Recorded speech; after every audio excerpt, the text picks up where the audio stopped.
कल वही चीज बड़े होकर आप उस चीज को अपने आत्मसात लाकर वही कार्य करोगे। अगर आप कोई बीज लेते हैं आम का, उसे जमीन में डालते हैं तो क्या निकलेगा? आम। लेकिन बबूल का बोओगे तो क्या निकलेगा?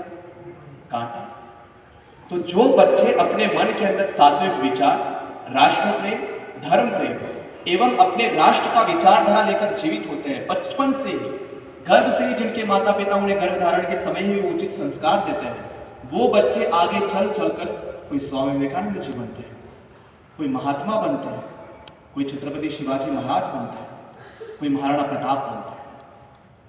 ये कोई पुरुषार्थ का सबसे बड़ा समुच्चय था, सबसे बड़ा उदाहरण था। वे कोई अलग नहीं थे, वो भी आप ही की तरह, हमारी तरह मां की कोख से जन्मे हुए संतान ही तो थे, लेकिन उनके पास विशेष कुछ था, और वह विशेष था राष्ट्र के प्रति उनके माँ बाप ने उन्हें दिया गया संस्कार।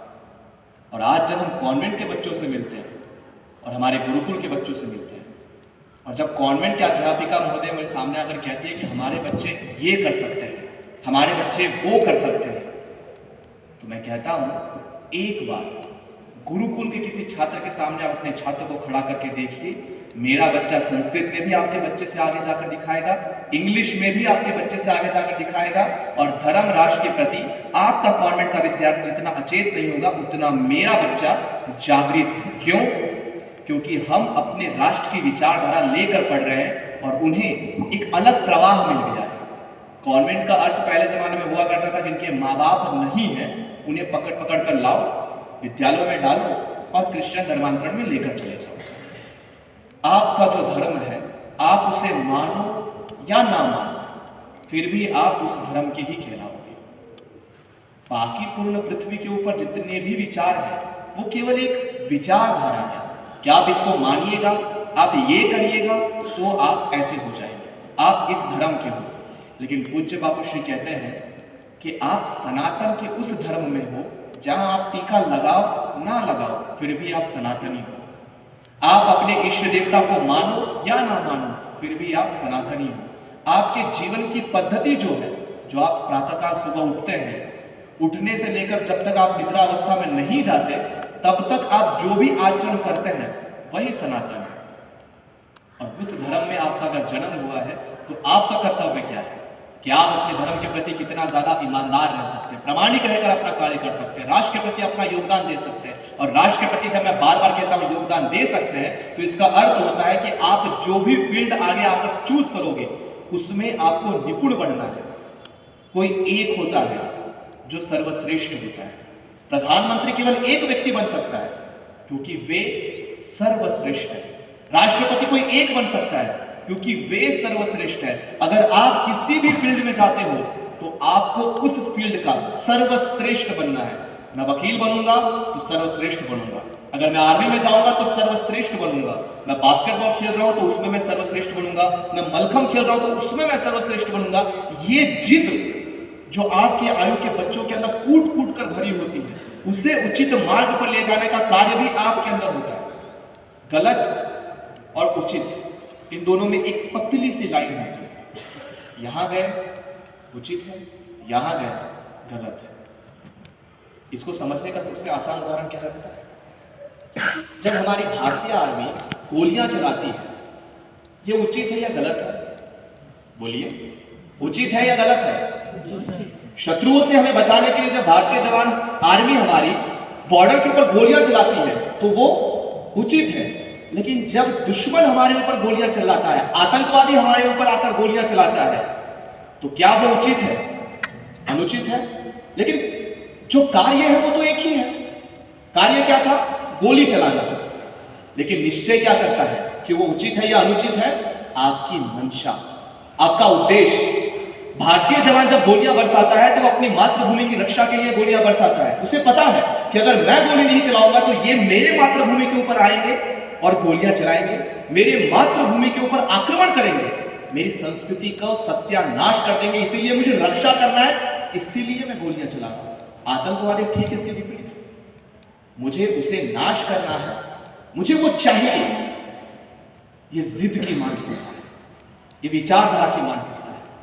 तो आपकी जो मानसिकता है वो डिसाइड करेगी, वो निर्धारित करेगी कि आप उचित हो या अनुचित हो। आप लोगों से बात करने के लिए मेरे पास बहुत सारी चीज़ें, और मेरा मन भी एकदम से होता है कि जब मैं बात करता हूँ अपने बच्चों से, क्योंकि गुरुकुल में मेरा शिक्षा 4ठी कक्षा तक मैं गुरुकुल में रहा हूँ पटना में, तो मेरा मन एकदम गदगदा जाता जब मैं अपने जैसे बच्चों को देखता हूँ। आप ही की तरह मैं भी एक सर्व सामान्य घर के जन्मा हूँ और वहीं से कार्य कर रहा हूँ। और आज 28 वर्ष की मेरी आयु हो चुकी है। नेशनल लेवल का चैंपियनशिप भी रह चुका हूँ। इकोनॉमिक्स का मैं टॉपर रह चुका अपने ग्रेजुएशन पीरियड में। पोस्ट ग्रेजुएशन में मैंने 92% से टॉप किया था पुणे यूनिवर्सिटी में। अकाउंट में हमें 100 में से 100 मिला, इसलिए गोल्ड मेडल मिला। आगे चलकर मार्केटिंग में मैंने मैनेजमेंट में काम किया। उसके बाद मैंने IT कंपनी में काम किया। 3 लाख रुपए मेरी सैलरी हो चुकी थी, आज भी है, सब कुछ है। ये मेरा योगदान है। मुझे समाज को अब देना है। मुझे जो समाज से चाहिए था वो मैंने ले लिया। नाम ले लिया, धन ले लिया, लालसा ले ली। ये तो मानवता के अंदर पड़ी हुई चीज़ें होती है। बिना कुछ दिए, बिना कुछ लिए आप किसी कुछ देने का साहस नहीं करोगे। तो जब मैंने सब कुछ ले लिया है तो अब देने का काम मेरा है, और वही देने का काम मैं 12 साल की आयु से कर रहा हूँ। आज 15 वर्ष इस चीज़ को कंप्लीट हो गए। आज 15 फरवरी है। 19 फरवरी को ही मैंने काम शुरू किया था, जिस दिन छत्रपति शिवाजी महाराज का जन्मोत्सव होता है। तो उसी दिन से मैंने कार्य शुरू किया, और आज उस चीज़ को ऐसे ही वर्षों वर्ष आप सभी का सहकार्य मिला है। अगली बार जब मैं आऊँगा तब मैं आपका पूरा समूह यहाँ पर बैठा होगा, तब आपके साथ राष्ट्र धर्म के ऊपर चर्चा होगी, तब मैं आपको इतिहास की गाथाएं सुनाऊंगा, और तब आपके अंदर की जो वीरता है, जो पुरुषत्व है, जो वीर आपको चाहिए, जिसके लिए आप लड़ोगे आगे चलकर, समाज के हर एक विघातक शत्रु से सामना करोगे, तब आपके अंदर का साहस कहीं डगमगाए नहीं, तब आपकी जीवा वहां पर लड़खड़ाए नहीं। वो साहस देने का काम मैं अगले कार्यक्रम के अंदर करूंगा। वीडियो बनाता रहता हूं, इसलिए वीडियो आ गया।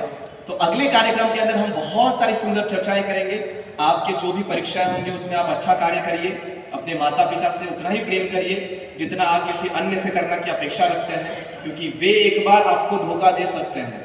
माता पिता कभी आपका साथ नहीं छोड़ेंगे, इस बात को हमेशा स्मरण रखिए। और कल के कार्यक्रम में बच्चे सहभागी थे, जिन्होंने भी अच्छा काम किया, उन सभी को बहुत सारी मेरी शुभकामनाएं। आप सभी ऐसे उत्तीर्ण होते रहिए, और जब भी कभी आपको लगे कि आप निराशा में कहीं हैं, ऐसे गुरुकुल के बच्चे कभी निराशा में जाते नहीं हैं और ना ही जाएंगे, क्योंकि ऐसे ऐसे अध्यापक महोदय आपके साथ रहते हैं, ऐसे आपको टीचर्स मिलते हैं जो आपको हमेशा ही कुछ ना कुछ प्रेरणा देते रहते हैं। कभी भी लगे कि आपको कोई अपना बड़ा भाई चाहिए, तो आप हक से, इंस्टाग्राम पर भी मेरा नाम है, यूट्यूब पे भी हूँ, हर जगह मैं हूँ। मुझे जब भी चाहो आवाज़ देना, मैं अवश्य आऊँ।